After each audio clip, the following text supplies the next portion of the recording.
In 1976, English symphonic foursome Druid released their second of two albums, Fluid Druid, and from it, the opening track, Razor Truth.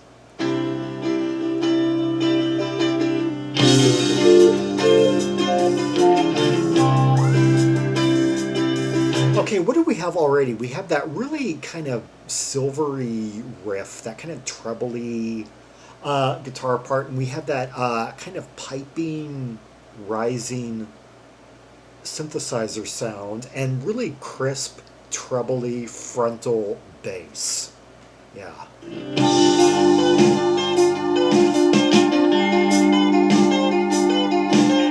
Oh, I love the way that those open cadences that were coming on there. It was like you had the real crisp instrumentation, and yet this kind of like pregnant pause going on at the same time, with that very like kind of snare heavy roll going on from Ced Sharpley. My head was drumming, and the wind blew out the light,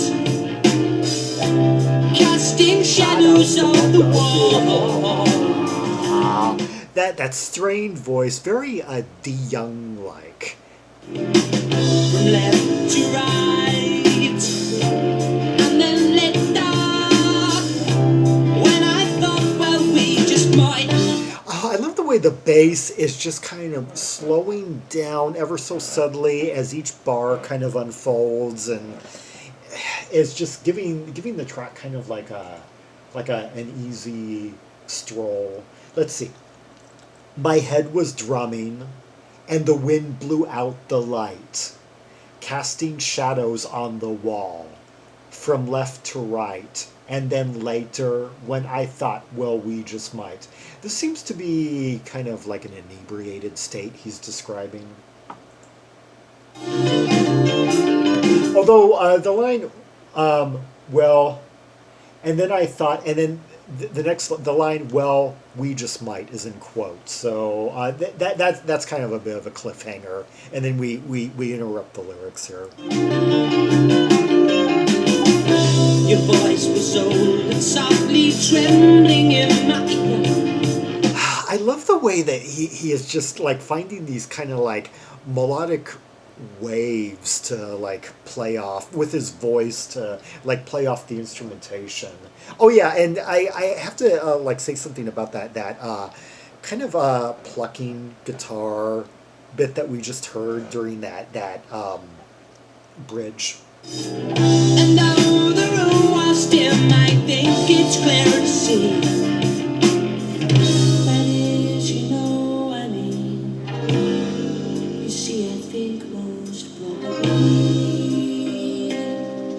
Oh, did you hear those harmonic notes? And that was quite a change of mood. You know, I've never actually investigated those kind of slightly becalmed vocal passages in that one section. Let's see. Your voice was old and softly trembling in my ear, and though the room was dim, I think it's clear to see. That is, you know, I mean, I see, I think most probably. I'm wondering if he's in a situation where he's trying to take things forward with a woman, and but there has been a failure to communicate on either side, and now they're just coming to the point where they're either going to, where one is either going to accept the other's advances, the other's nervous advance, or like maybe the moment of truth. Either she's going to accept his nervous advances, or she's going to put him in the friend zone. That is, you know, I mean, you see, I think most probably.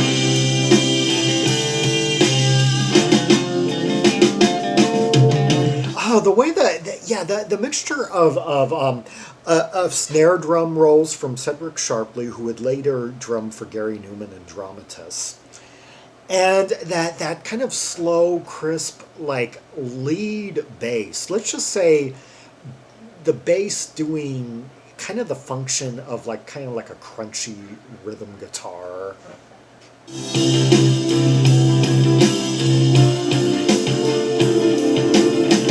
The road was leading, and a dream was in my eyes. I love the way that he accents like the end of each like opening line in the verse, like when he says "blew out the light," and he like really strains really, and then he does it again like on the word we just heard anyway. And the sun was waiting there and touched the sky. Yeah, like I vowels. He really kind of like accentuates in that really strained way. Like he did on the word like I like that, and he's doing it kind of on sky. And felt the moment that the river passed me by.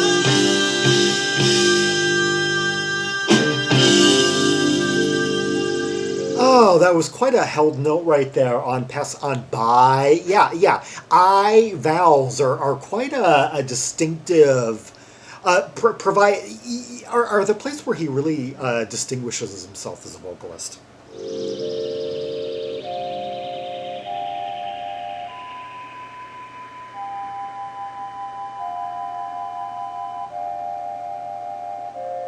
This is quite a moment, that's always kind of passed me by in the track.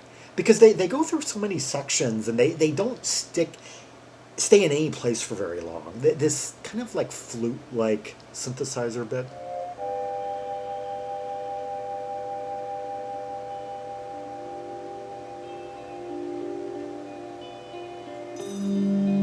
Gonna hear a bit of the pastoral side of the band.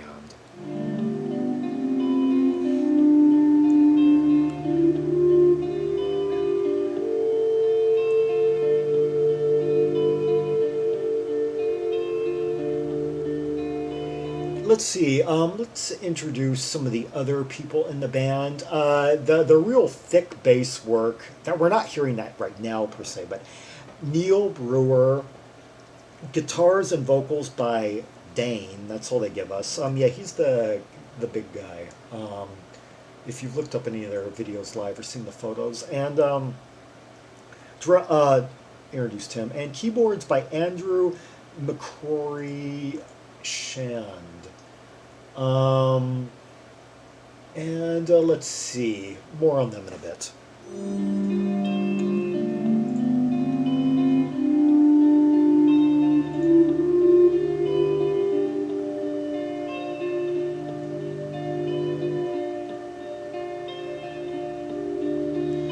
Okay, this is the part you have to really pay attention to kind of appreciate. And while I've heard better atmospheric, quiet sections and songs from this period, it's a noble attempt. They're mixing things up.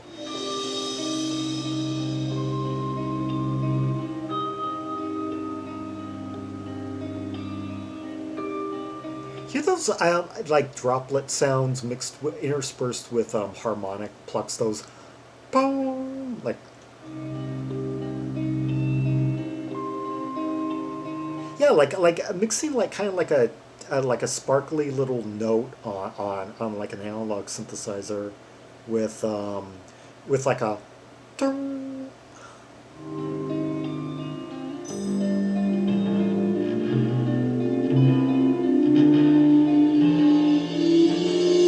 That bassist has a real distinct, at least in this song, like doing those like sustained notes a lot that just like pluck it once and let it kind of like sustain and kind of like drag along and this real thick but trebly. And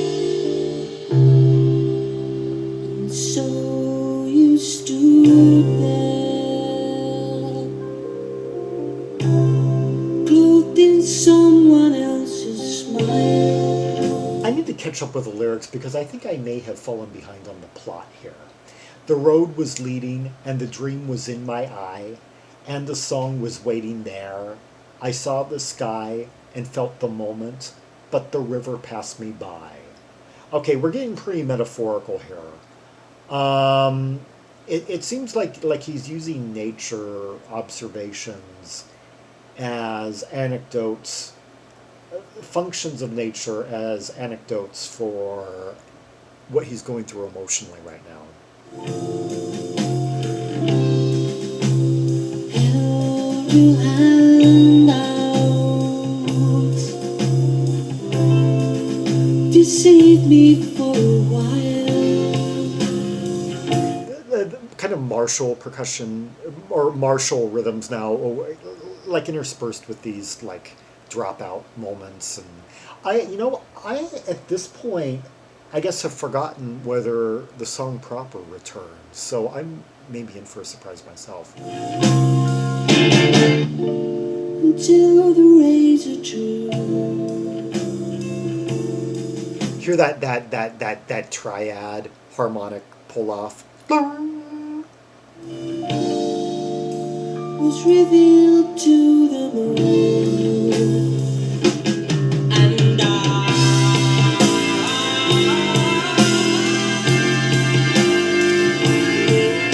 Oh, I really like how that bass line from the verses has returned. The kind of slow, sustained bass groove that slightly slower than we heard the first time, and the way he was like holding that wordless vowel out over it and just kind of like waving above it.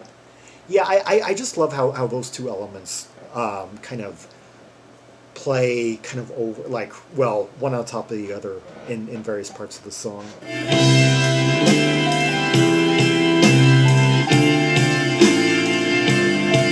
Now that kind of icy organ is adding another tonal dimension here, a newfound like thickness.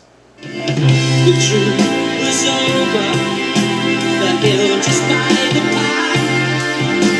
And the way the bass kind of changes cadence on select moments like that, like it suddenly kind of like tightens up.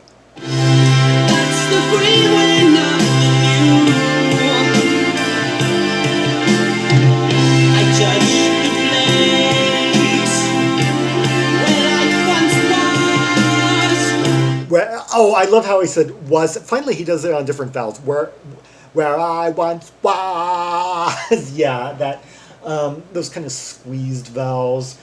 I need to catch up a bit more in the lyrics. The truth was over the hill, just by the path. That's the green way, not the new. I touched the place where life once was. Okay. And tomorrow's dream was you, and yet you stood there, clothed in someone else's smile. Okay, for a minute I thought that maybe this wasn't about a relationship at all. This was about some like kind of attempt to conquer new territory, new scenic, uncharted, unexplored, woods and hills and valleys and such. But now it seems to be coming back to something interpersonal. It's returning from, it's pulling back from the metaphors. And let's see. And yet you stood there, clothed in someone else's smile, which suggests that the woman in question has someone else on her mind.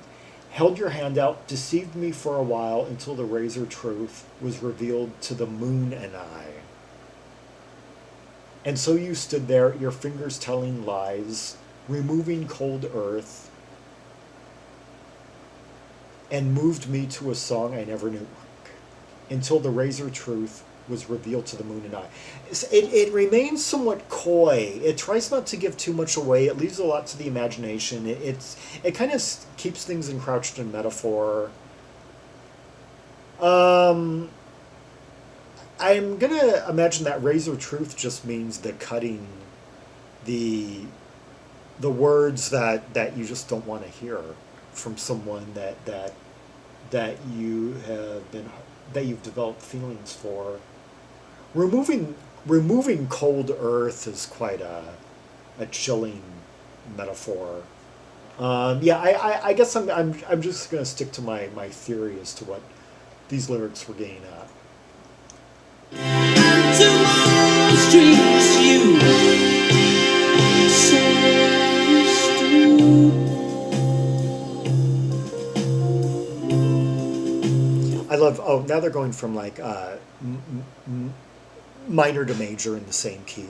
Fingers telling lies,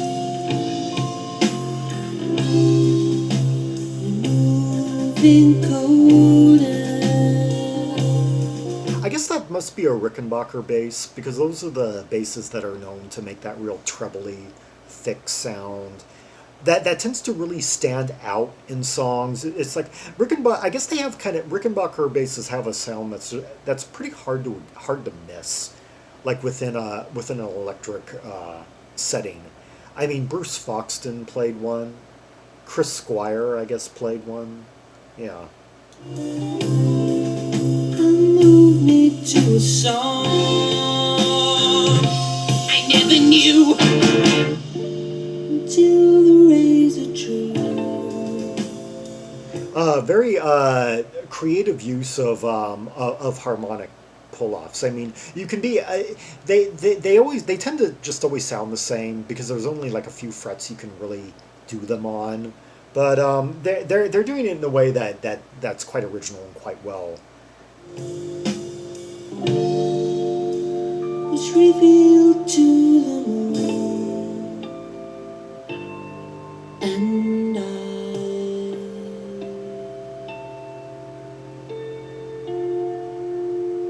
I wonder if it's the bassist who's doing some of those, or who's done some of the ones we've heard. The harmonic pull-offs.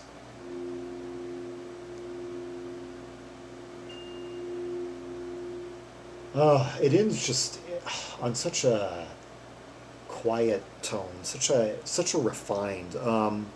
Yeah, the song really went through a lot of shifts, but maintained a few thematic elements all the way through, and kind of gradually got more and more refined. It seemed as it went along, and yeah, because it started out really staccato and like full of kind of like bright, tight notes and such. And then gradually got a bit spacier, more pastoral, and then it kind of swelled up again, but slower this time, and then refined itself even more. And yeah, creative use of harmonic notes, very distinct bass pattern that I can't really compare to anything. I've described that as much as I can, I guess. Yeah, Razor Truth by Druid. Oh yeah, and Ced Sharpley showing himself to be a quite serviceable and at times a drummer with at times distinct fills to put into a real like ensemble player who knows when to rise to the fore and give things the kind of added and here like martial like rhythmic precision that a song could use in places. I guess he would use some of those like snare type patterns quite a bit, like in the Two Boy Army, Gary Newman. Like I'm thinking some of the songs in the Pleasure Principle. Yeah. Anyway, let's hear one short little kind of ditty instrumental from the album, FM 145.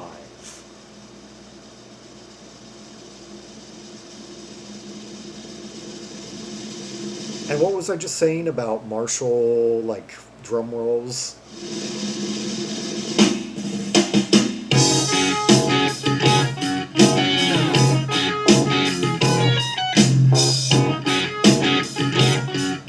Yeah, kind of the funky side of the band. You know, I really like this album for its diversity. And that's one of the reasons why I favor Fluid Druid over the predecessor.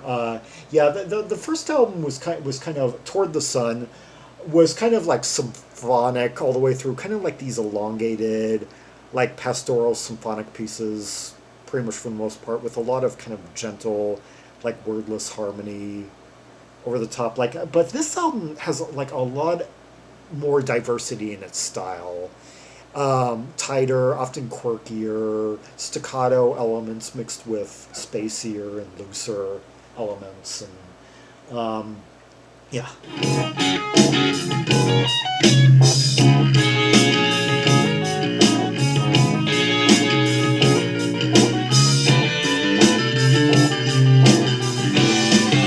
Hear that bass just kind of like spiral up and kind of get all kind of like scaly.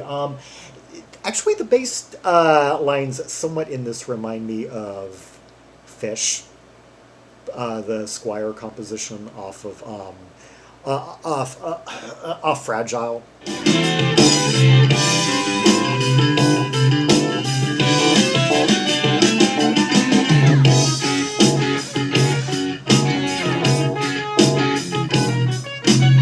I love the way the bass and that guitar, that really clipped guitar, like playing off one another, um, while the keyboardist kind of plays right through both of them, like with those kind of like pipey notes.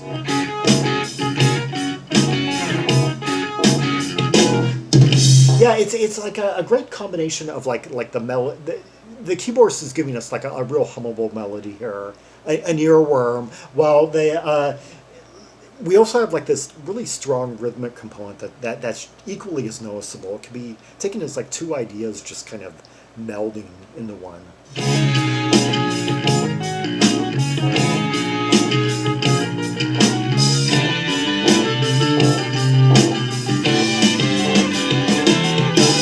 The way that guitar just kind of starts to wind up right there and get a little bit higher and higher.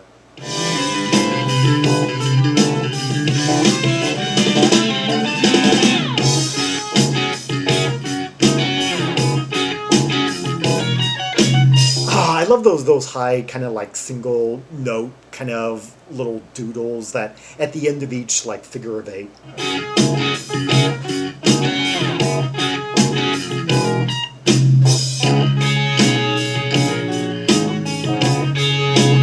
Oh, those like sustained guitar notes like on these bars,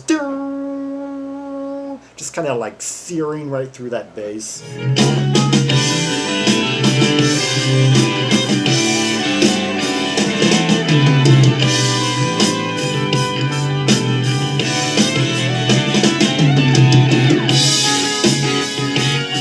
Getting a bit thicker now.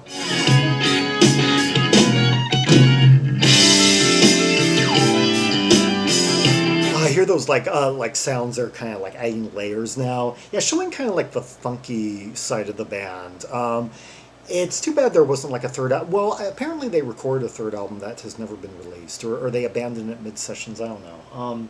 It also kind of hints at kind of like the often underrated or underused funky side of the Yes, like on like on Siberian.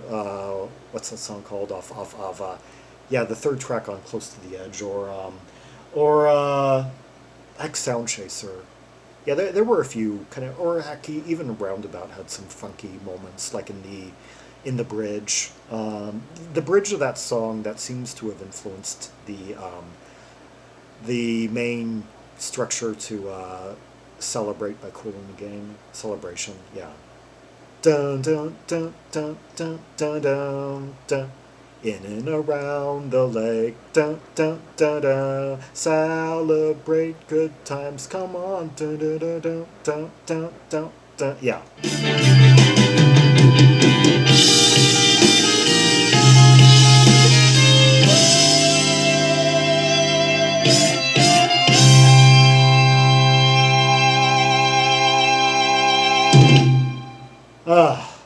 Druid with FM 145, and before that Razor Truth from their 1976 second album Fluid Druid, released on EMI. Unfortunately, their last album, yeah, I wish they had managed at least maybe one more, considering that all the talent on board and all the inspiration, creativity, but alas, but I'm also glad that Ced Sharpley reemerged in 1979 in the Two Way Army, and yeah, recorded a few albums with Gary Newman, and was also in Dramatist, which put out a good album in 1981.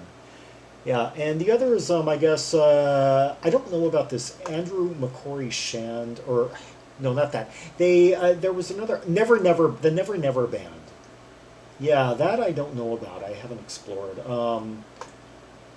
But then again, it's only been in recent years, I think, that the histories and the of the members and where they went on to has really become organized, and where that information has become accessible, like in the online music databases. Anyway, for more rubies and sapphires from the 2 Druid albums, see the directory of albums by English D artists linked in the description below for more great tracks to queue up from the very ruby-packed Fluid Druid album, and as well as the recommended starting points for its predecessor, Toward the Sun.